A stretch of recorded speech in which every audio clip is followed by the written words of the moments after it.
Hey everybody, welcome back to John David's Journey. Uh, I'm going to go ahead and show you what an ERT is because John David is currently having one.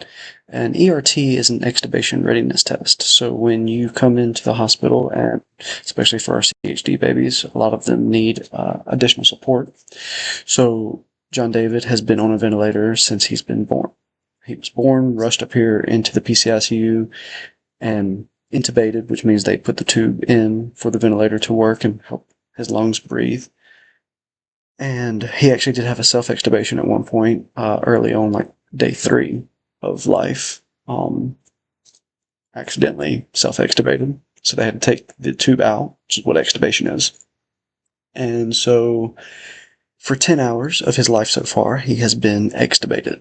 He has not had a tube in. After he had it out for a little while, he ended up having a collapsed lung, and so they had to intubate him again. And so he has been intubated since then, and he is now 38 days old. So for 38 days, he has had 10 hours without a ventilator. But right now, they've got him running his ERT, which is his extubation readiness test, and he is 40 minutes in.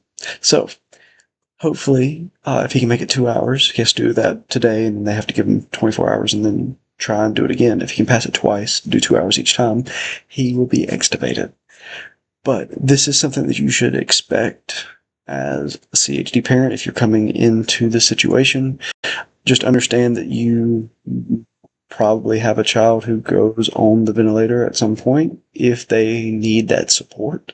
Not every child who has a CHD will need the ventilator, but if they need that level of support, know that this is what's going to happen. They will be intubated, they will go on, and then before they come off, they have to pass the ERTs.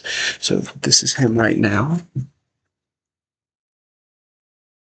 He's currently sleeping, and this is the ventilator. And what kind of helps you understand what's going on is his SATs, that blue number up there.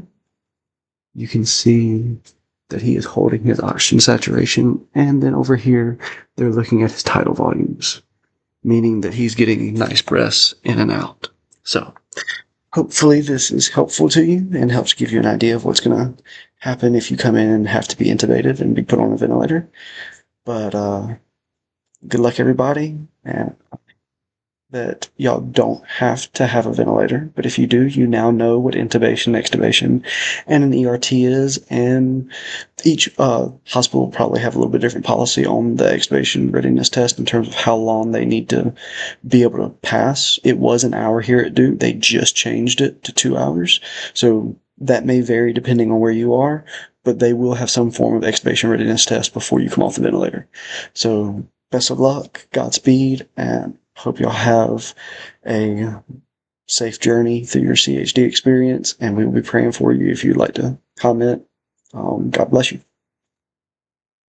And John David, tell everybody bye-bye.